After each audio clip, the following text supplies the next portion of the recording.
And welcome. द्वितीय प्रश्न पत्र लोक प्रशासन का एक महत्वपूर्ण अध्याय जो आपके साथ चर्चा करना है, जिला अधिकारी संस्था। जिला अधिकारी संस्था भारत में करोड़ों युवाओं का भाग है जो जिलाधिकारी बनना चाहते हैं, पीसीएस के थ्रू या आईएएस के थ्रू। एक ड्रीम इंस्टीट्यूशन है, ठीक है। भारत में अभी भी उसकी शहंशाही, कलेक्टर की शहंशाही चलती है। जो रुबाब है, जो रुतबा है डिस्ट्रिक्ट कलेक्टर का, अनपैरेलल है अभी भी भारत में, और कोई पद जिलाधिकारी के पद के समतुल्य नहीं है। विश्व में कहीं भी नहीं है, केवल फ्रांस का प्रीफेक्ट थोड़ा बहुत मैच करता है, बाकी ये अनपैरेलल इंस्टीट्यूशन है, ग्लोबल इंस्टीट्यूशन। अंग्रेजों ने जिस आन बान शान के साथ इसको बनाया था, वो आन बान शान थोड़ा राजनीतिक हस्तक्षेप के कारण कम तो हुई है, लेकिन फिर भी कलेक्टर का कोई सानी नहीं है, कलेक्टर का कोई पैरेलल पद अभी भी भारत में नहीं है। मतलब कि अंग्रेजों के समय में collector institution it was used to be the fourth layer of the British empire. चौथा स्तर था। इसके ऊपर गवर्नर, उससे ऊपर गवर्नर जनरल, और सबसे ऊपर भारत सचिव, सेक्रेटरी इंडिया। और यही 4 स्तर शासन के थे। कहा जाता था कि अंग्रेजों के समय में कलेक्टर वो कछुआ था जिसपे पूरा ब्रिटिश साम्राज्य का बोझ होता था, ठीक है। ब्रिटिश साम्राज्य का हाथी जिस पे खड़ा होता था, इतना पावरफुल इंस्टीट्यूशन था। पूरे आईसीएस ऑफिसर ब्रिलियंट माने जाते थे और एक बहुत ही बेहतर कॉम्पिटिटिव एग्ज़ाम को क्वालिफाई करके बनते थे। वो परंपरा तो खैर अभी भी है कि योग्य अति योग्य लड़के ही इस पद तक पहुंचते हैं। और जो चेंजेस आए हैं वो 3 चेंजेस मोस्टली इसमें आए हैं, जिस पे मोस्टली क्वेश्चन आते हैं। एक तो ये आता है कि जिलाधिकारी संस्था एक बहुआयामी संस्था है।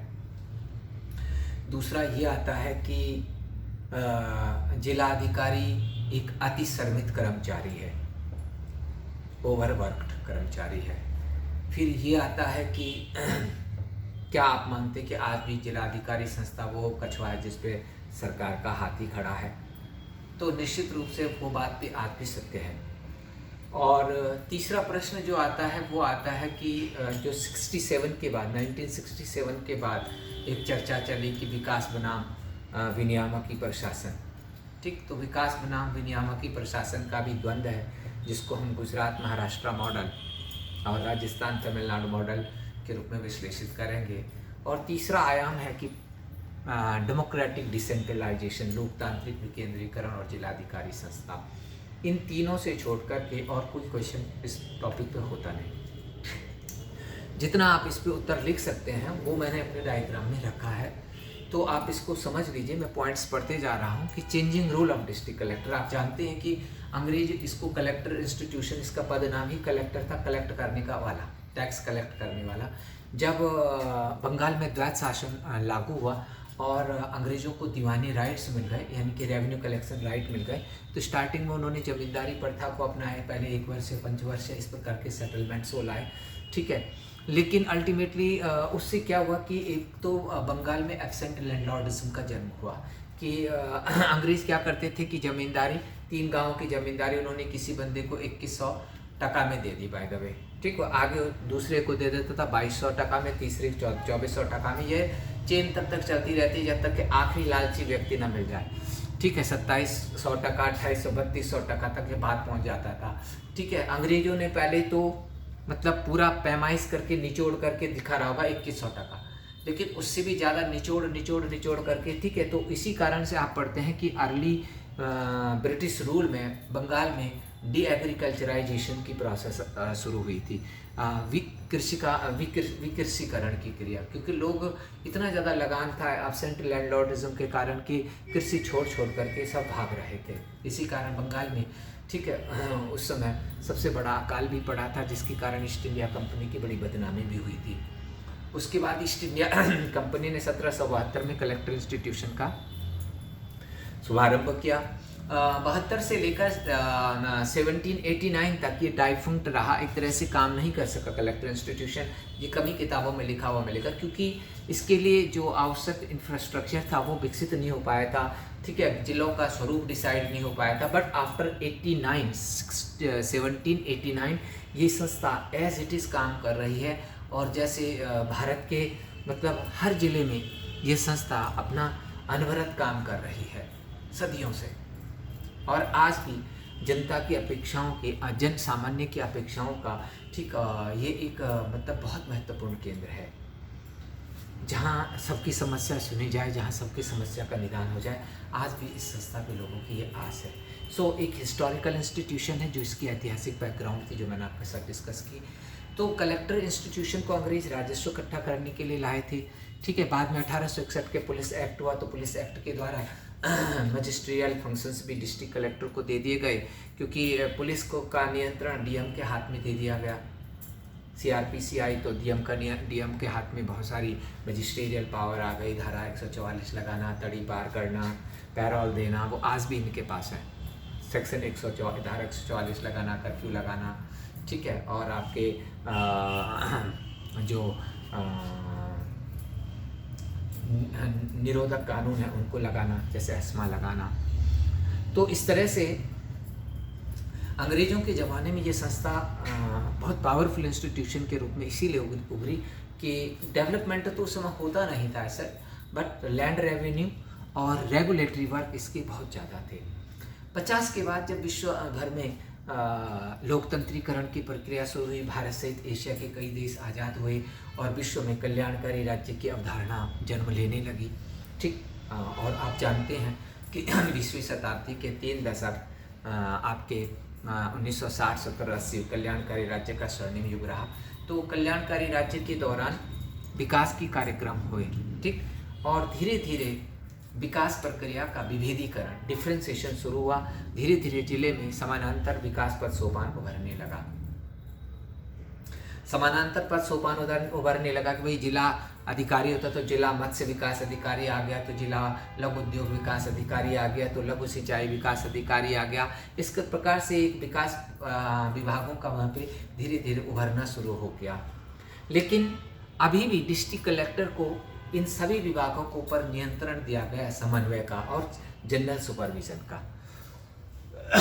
आज भी अधिकतर विकास विभाग द्वैध नियंत्रण में है, इंक्लूडिंग पुलिस। कि पुलिस एसपी साहब जो हैं, एसपी साहब के ऊपर डिस्ट्रिक्ट कलेक्टर का भी कंट्रोल होता है और डीआईजी का भी कंट्रोल होता है, ठीक। अपने टेक्निकल इश्यूज़ में और सर्विस रिलेटेड इश्यूज़ में एसपी डीआईजी को रिपोर्ट करता है, जबकि जो जनरल लॉ एंड ऑर्डर के कंट्रोल के संदर्भ में है वो जिलाधिकारी के मार्गदर्शन में और नियंत्रण में एसपी साहब काम करते हैं, ठीक है।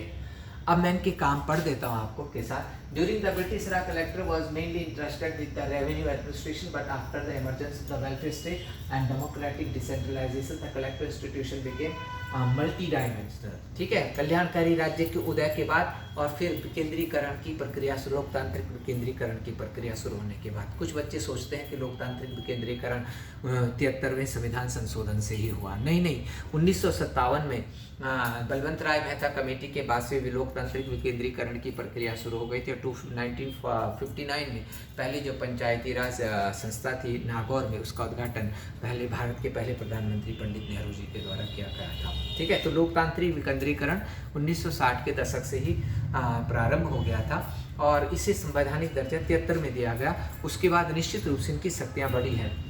Then now he is responsible for the implementation of the all development program, control the police administration, advise the government on the various aspects of the law and order, ठीक है। आज जिलाधिकारी सभी विकास कार्यों के इम्प्लीमेंटेशन के लिए जिम्मेदार हैं और वो पुलिस एडमिनिस्ट्रेशन या पुलिस प्रशासन को नियंत्रित करते हैं और कानून और व्यवस्था के संदर्भ में सरकारों को सलाह भी देते हैं जिलाधिकारी महोदय। तो देखिए बहुत ही महत्वपूर्ण पद है।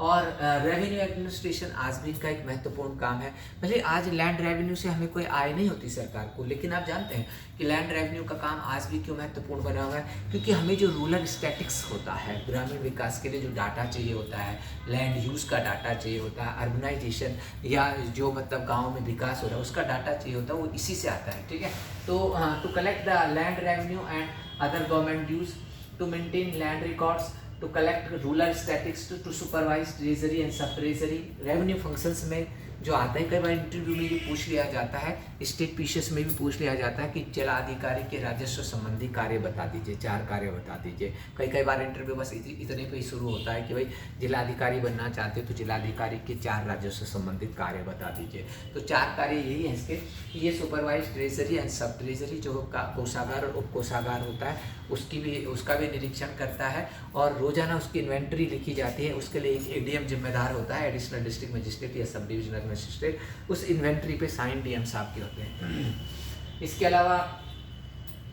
सब control the to enforce stamp act को लागू करना, to hear revenue appeals against the orders of the lower authorities. जो राजस्व मामले होते हैं उन राजस्व मामलों में जो पटवारी, नायब तहसीलदार या एसडीएम के विरुद्ध जो भी लोगों को अपील का अधिकार होता है वो डीएम कोर्ट में होता है। ठीक है, तो डीएम साहब एक मजिस्ट्रेट के रूप में कोर्ट भी होगा। कलेक्ट्रेट जो पुराने कलेक्ट्रेट हैं उनमें डीएम के पास, डीएम साहब के ऑफिस में एक कमरा कोर्ट रूम भी बना हुआ होता है, ठीक वैसे ही जैसे जज साहब का होता है। और उसमें वीकली या एक इंटरवल पे डीएम साहब बैठते हैं और जो लोगों की शिकायतें हैं, रेवेन्यू रिलेटेड जो डिसीजन है, ठीक है, उसके विरुद्ध वो अपील सुनते हैं।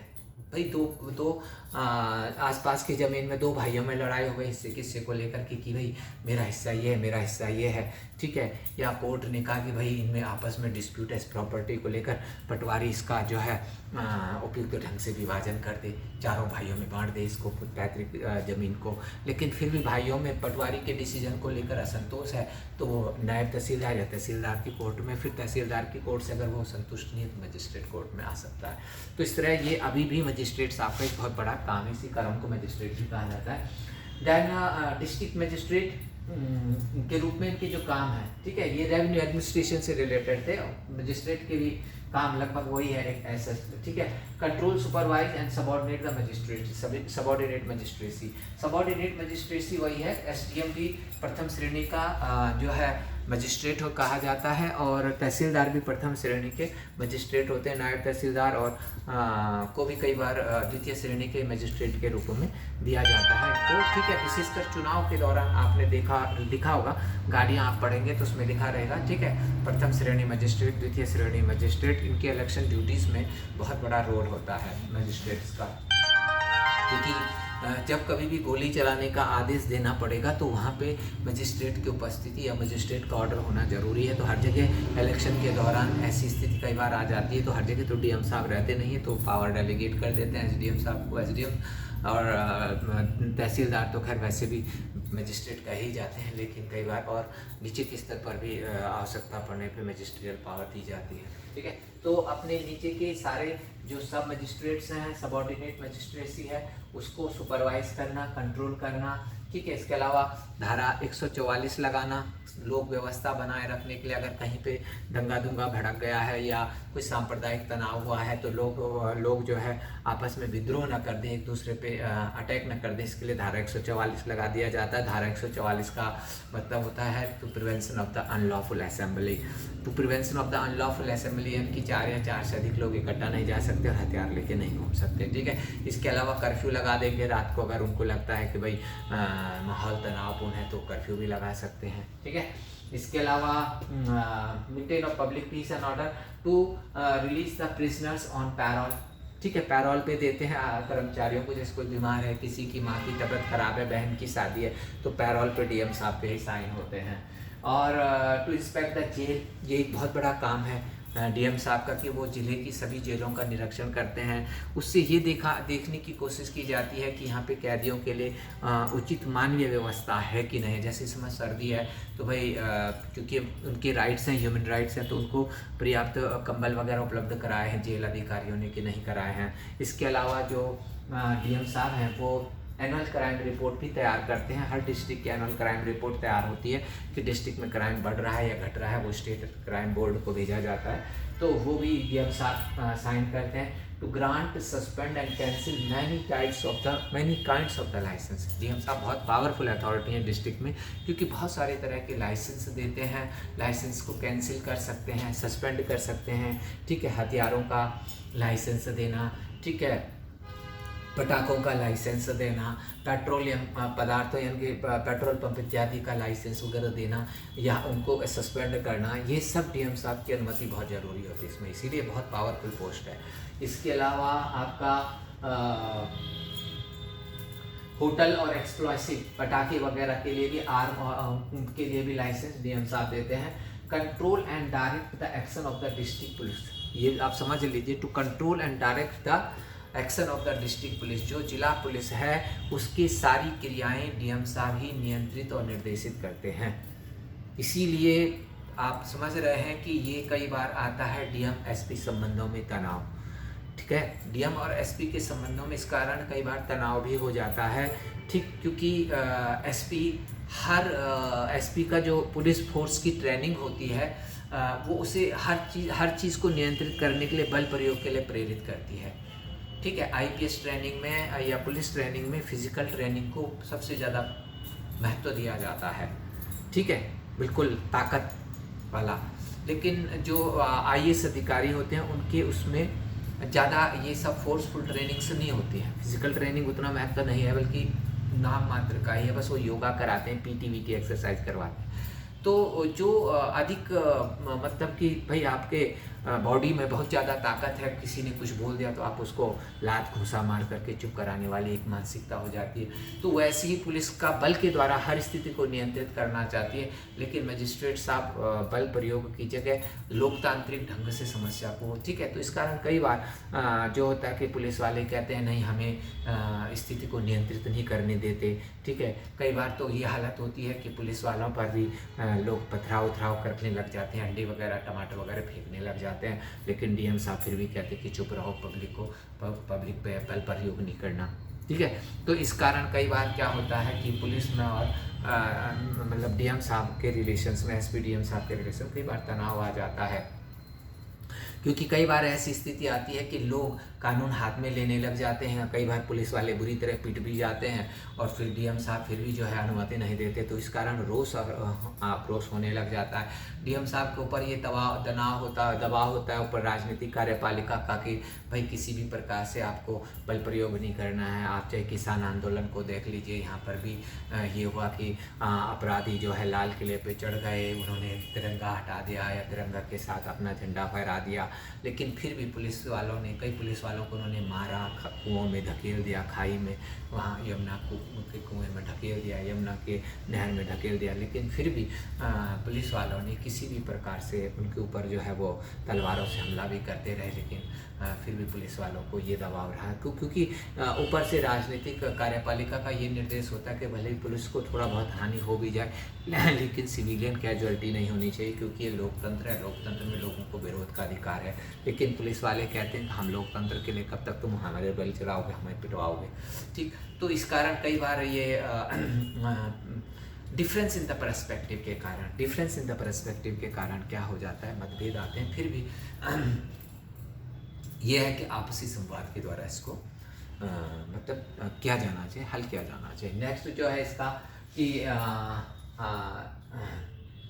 आपका एक और भी है उसका कि हालांकि डिस्ट्रिक्ट में डिस्ट्रिक्ट फॉरेस्ट ऑफिसर होता है, डेफो होता है, लेकिन वनों के विकास के लिए भी जो सुझाव देते हैं वो डीएम साहब देते हैं, यानी कि डेफो भी डीएम साहब के कंट्रोल में काम करता है। हालांकि डेफो का जो आगे टेक्निकल बॉस होता है कंजर्वेटर होता है, वन संरक्षक, लेकिन मुख्य वन संरक्षक, लेकिन जिला वन अधिकारी जो डिस्ट्रिक्ट फॉरेस्ट ऑफिसर हैं वो डीएम साहब को रिपोर्ट करते हैं, कहीं जंगलों में आग लग गई है या कोई कटान होने वाला है, कोई रोड वगैरह बनाने के लिए उसकी जानकारी वो डीएम साहब को देते हैं। तो इस तरह से डीएम साहब जो है एक तरह से किंग पिन कहे जाते हैं कि सबके ऊपर बैठने वाले, ठीक है। मधुमक्खी जैसे कि अन्य मधुमक्खियाँ और रानी मधुमक्खी है, ठीक है, क्वीन भी, दिस वे। अदर फंक्शंस में और भी इसके बहुत फंक्शंस है, इसीलिए प्रश्न आता है कि जिलाधिकारी अति श्रमित है कर्मचारी, तो आपको ये सारे लिखने हैं। ये आता है कि जिलाधिकारी संस्था बहुआयामी है, तो वहाँ भी ये सब लिखना है आपको। तो आपका अदर फंक्शंस में आता है development administration, returning officer of for elections, ठीक है, चुनाव के लिए मुख्य निर्वाचन अधिकारी, ठीक है, और आपका डिस्ट्रिक्ट सेंसस ऑफिसर, जनगणना मुख्य जनगणना अधिकारी, chief protocol officer. Protocol officer ये है कि अगर किसी डिस्ट्रिक्ट में, आगरा में अगर ताजमहल देखने के लिए राष्ट्रपति और उनकी पत्नी आ रही तो उनको रिसीव करना है, कोई कोई वो आपका डोनाल्ड ट्रम्प उनकी वाइफ आ रही है, तो वहाँ पे चीफ प्रोटोकॉल ऑफिसर के रूप में डीएम साहब रहेंगे। भले कोई वहाँ पे मंत्री भी उत्तर प्रदेश सरकार का होगा, लेकिन सबसे पहले रिसीव, अगर उसको ऑफिशियली वो किया गया है ऑफिसर इन वेटिंग, ठीक है, मिनिस्टर इन वेटिंग, तो तब मंत्री, नहीं तो अधिकतर मामलों में चीफ प्रोटोकॉल ऑफिसर के रूप में जिलाधिकारी ही सभी महत्वपूर्ण जो आपके वीवीआईपीज आते हैं उनको रिसीव करते हैं, ठीक है, और पूरे दिन उनके साथ रहते हैं। इसके अलावा सेरेमोनियल फंक्शंस हैं, ठीक है, जो भी उद्घाटन वगैरह होते हैं उन सब में जो मुख्य अतिथि के रूप में है, ठीक है, जो मेले वगैरह आयोजित किए जाते हैं, स्कूलों के वार्षिकोत्सव वगैरह आयोजित किए जाते हैं, तो मुख्य अतिथि के रूप में वो काम करते हैं। इसके अलावा उनके जो और काम है वो है कि public relation officer of the government, कि बाढ़ आ गया, भूकंप आ गया, कोई तनाव हो गया, तो मीडिया वाले घूमते रहते हैं आगे पीछे, ठीक है कि नहीं, और वहाँ पे जो है वो आपका बहुत सारा जो है मीडिया वाले हाथापाई तक करने लग जाते हैं।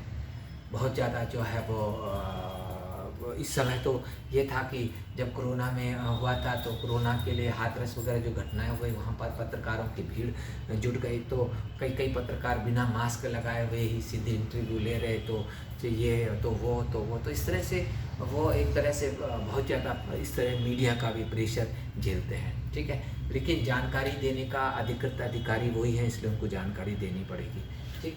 और इसके अलावा जो है वो चीफ क्राइसिस मैनेजमेंट भी है, डिस्ट्रिक्ट डेवलपमेंट अथॉरिटी जो हमारा लाया गया डिजास्टर मैनेजमेंट एक्ट जो है उसके तहत डिस्ट्रिक्ट डिजास्टर मैनेजमेंट अथॉरिटी के चेयरमैन डीएम साहब होते हैं। जो भी डिजास्टर आता है, ठीक है, बाढ़ है, भूकंप है, ठीक है, या तनाव है उसमें। इसके अलावा maintain license with the militaries, एक और भी इंचार्ज ऑफ सिविल डिफेंस, जो होमगार्ड वगैरह होते हैं जिले में नियुक्तियां होती हैं, उनको भी डीएम साहब देखते हैं। और एक बहुत बड़ा काम है डीएम साहब का, वो है कि license work with the military officers, की हर डिस्ट्रिक्ट में कैंट एरिया होगा और वहाँ आर्मी की कोई बटालियन या कोई प्लाटून होगी, तो उसके साथ या वो कमांडिंग ऑफिसर के साथ डीएम साहब का संवाद होता है। आप याद रखें कि सीआरपीसी के तहत अगर सेना बुलानी है तो वो अधिकार भी डीएम साहब को ही है। अगर उस डिस्ट्रिक्ट में डिफेंस मिनिस्टर भी बैठे हुए हैं और सेना की ज़रूरत है तो डिफेंस मिनिस्टर के ऑर्डर से भी वहाँ सेना नहीं जा सकती। कलेक्टर साहब जब लिख करके कमांडिंग ऑफिसर को देंगे कि हमें सेना दीजिए, तो वो तभी उनको सेना मिलेगी, ठीक है। तो इस तरह से ये डीएम साहब का एक रुतबा है, शक्तियाँ हैं, प्राधिकार है और कार्य भी हैं। तो आपने ये देख लिया होगा कि ये संस्था कितनी बहुआयामी है, कितनी बेजोड़ है, और ये संस्था आपकी प्रतीक्षा कर रही है कि एक दिन आप आएँ और इस पद पर बैठे, ठीक। तो मेहनत करिए और इस पद तक पहुँचिए। अब दूसरा चीज़ ये है कि भाई development administration and law and order administration की विनियामकी प्रशासन बनाम विकास प्रशासन। तो हुआ ऐसा है कि विकास कार्यों के बढ़ते बोझ के कारण ऐसा माना जाने लगा कि डीएम साहब के ऊपर बहुत ज़्यादा प्रेशर आ गया और न वो रेगुलेटरी फंक्शन से देख पा रहे हैं। अब इतने ज़्यादा काम जिसके पास हो और नहीं डेवलपमेंट काम देख पा रहे हैं। तो इसमें क्या हुआ कि 67 के बाद 2 मॉडल उभरे हैं, Gujarat Maharashtra model, Rajasthan Tamil Nadu model. Gujarat Rajasthan model कुछ राज्यों में है और राजस्थान तमिलनाडु करीब 11 राज्यों में है। तो राजस्थान तमिलनाडु मॉडल तो ट्रेडिशनल ही है। राजस्थान तमिलनाडु मॉडल में ये है, collector is responsible for both regulatory and development administration, he look after revenue magisterial and development activities in the state. In this model, all the district level officers engage in the implementation of the development program function under the supervision, guidance and the leadership of the collector। ठीक है, कि वो विकास कार्य भी करेंगे DM साहब, वही आपके रेगुलेटरी फंक्शन, ठीक है, कानून व्यवस्था के कार्य, ठीक है, chief protocol, chief returning officer, chief civil supply officer, home guard, ठीक है, वो सारे काम वही करेंगे और विकास का भी करेंगे। इसमें जितने भी डेवलपमेंट ऑफिसर होंगे डिस्ट्रिक्ट में, वो सारे के सारे डीएम साहब की कोऑर्डिनेशन में और कंट्रोल में काम करेंगे। इसको कहते हैं राजस्थान तमिलनाडु मॉडल। लेकिन गुजरात महाराष्ट्र मॉडल जो 67 के बाद पॉपुलर हुआ, अच्छा भी रहा, उसमें ये कर दिया गया कि डीएम साहब को विनियामकी कामों तक सीमित कर दिया गया और डेवलपमेंट के सारे काम पंचायतों को दे दिए गए। बहुत अच्छा मॉडल है और ये होना भी चाहिए था। ठीक है, the collector is made responsible only for regulatory functions. The develop, मैं मॉडल 2 पढ़ रहा हूँ, Maharashtra Gujarat model. The collector is made responsible for the regulatory function and the development administration in these state is made responsibility of the zila parishad. All district level officers engage in the implementation of the development programme function and the administrative control and supervision of the zila परिषद। ठीक है, बहुत अच्छा है ये कि इसमें जो विकास कार्य हैं उनसे डीएम साहब को अलग कर दिया गया है और विकास कार्यों की क्रियान्वयन की जिम्मेदारी जिला परिषद को दे दी गई है। जितने भी डेवलपमेंट ऑफिसर हैं वो जिला परिषद के अधीन काम करेंगे। जिला परिषद के साथ एक चीफ एग्जीक्यूटिव ऑफिसर होगा जिसका नाम होगा डिस्ट्रिक्ट डेवलपमेंट ऑफिसर, जो डीएम साहब के समानांतर पैरेलल ऑफिसर है, आईएएस ऑफिसर, कई बार सीनियर ऑफिसर होता है और वो सारे विकास विभाग के अधिकारियों को मार्गनिर्देशित करता है। लघु सिंचाई, लघु उद्योग, मत्स्य पालन, पशुपालन, जितनी भी डेवलपमेंट डिपार्टमेंट है उनका बॉस फिर जो है डिस्ट्रिक्ट डेवलपमेंट ऑफिसर है, जो सीनियर आईएएस है। ठीक, योजनाएं बनाने और संसाधन उपलब्ध कराने का काम जिला परिषद का है और उन कार्यों को क्रियान्वित करने का दायित्व तो डिस्ट्रिक्ट डेवलपमेंट ऑफिसर का है। ये मॉडल काफ़ी सक्सेसफुल है और इसी कारण आप देखते हैं कि गुजरात विकास के पदों में आगे बढ़ा है। ठीक, तो अन्य राज्यों में भी इस प्रकार की व्यवस्था अपनाई जानी चाहिए। हालांकि यूपी बिहार वगैरह में कालांतर में सीडीओ का पद लाया गया है, चीफ डेवलपमेंट ऑफिसर का, बट फिर भी अभी भी मतलब वो थोड़ा काम कार्यबोझ कम हुआ है डीएम साहब का। लेकिन अगर महाराष्ट्र गुजरात वाला मॉडल अपनाया जाए तो इससे विकास कार्यों पर जनप्रतिनिधियों का नियंत्रण बढ़े और जो वास्तव में लोकतांत्रिक विकेंद्रीकरण की भावना है वो भावना पूरी हो सकती है, क्योंकि विकास कार्यों का नियंत्रण जनप्रतिनिधियों के हाथ में ही होना चाहिए, नौकरशाही के हाथ में नहीं। अभी हम फिर आ रहे हैं इसमें कि district administration and democratic decentralisation, जिला प्रशासन और लोकतांत्रिक विकेंद्रीकरण, बहुत बार ये मतलब मुद्दा उठता है। तो लोकतांत्रिक विकेंद्रीकरण हम जो लाए थे कि भाई जो निर्णय का अधिकार है वो नौकरशाही की जगह जन सामान्य के पास जाए, जनता के पास जाए और नीति निर्माण में जनता की भागीदारी बढ़े, इसीलिए से कहा गया कि ये सहभागी लोकतंत्र सुनिश्चित करेगा। लेकिन समस्या क्या है कि नौकरशाही में और पंचायती राज संस्थाओं में अभी भी उतना समन्वय नहीं हो पाया है। इसका कारण एक तो यह है कि भाई आपका ये देखिए कि bureaucratic resistant to delegate the power to Panchayati Raj, कि पंचायती राज संस्थाओं को ठीक है हर चीज़ पे डीआरडीए ने अपना नियंत्रण बना रखा, डिस्ट्रिक्ट डेवलपमेंट अथॉरिटी ने, और उसके सर्विस डीएम साहब है, मतलब हर चीज़ के लिए डीएम साहब की अनुमति चाहिए।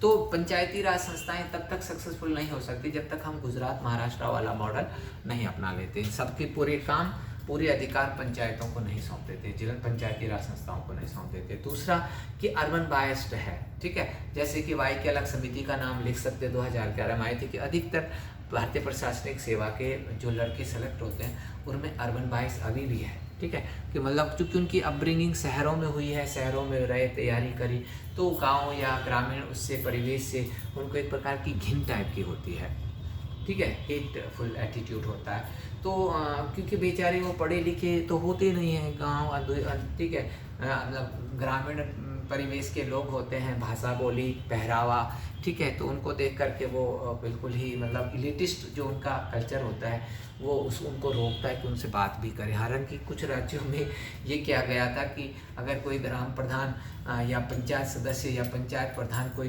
जिलाधिकारी के कार्यालय में आएगा तो उनको उठ करके उसका अभिवादन करना पड़ेगा। ये नियम इसीलिए बनाना पड़ा क्योंकि वो उनको कुछ समझते ही नहीं। मंत्री विधायक आ जाए तो तत्काल सल्यूट मारेंगे, लेकिन अरे वो भी जनप्रतिनिधि हैं, छोटे स्तर के हैं लेकिन वो भी जनप्रतिनिधि हैं, उन्हें सल्यूट न मारो लेकिन कम से कम उनसे ढंग से बात तो करो, ठीक। तो this way still the problem is there that ki until and unless we channelize the all development schemes and funds in hands of the panchayati raj institution, the things would not move further, कि वो आगे विकास होना कठिन है। तो सुझाव यही है कि जिस प्रकार गुजरात महाराष्ट्र में इनको दिया गया है और विकास अधिकारियों को पंचायती राज के अधीन रखा गया है, यही प्रक्रिया पूरे देश में अपनाई जाए तो इससे हम लोकतंत्री विकेंद्रीकरण को भी अच्छा बना पाएंगे और जिला अधिकारी को अनावश्यक कार्यों से भी मुक्त रख सकेंगे, वो अपने रेगुलेटरी फंक्शंस पे ज़्यादा बेहतर ढंग से काम कर सकेंगे। तो ये था जिलाधिकारी संस्था का संक्षिप्त परिचय। और अभी कुछ टॉपिक होंगे जो भारतीय प्रशासन में मुद्दे हैं, तो उस पर आपसे बात करेंगे इसके बाद के वीडियो में। तो अगर कोई और भी इश्यू आपका हो जिला प्रशासन से रिलेटेड तो आप पूछ सकते हैं।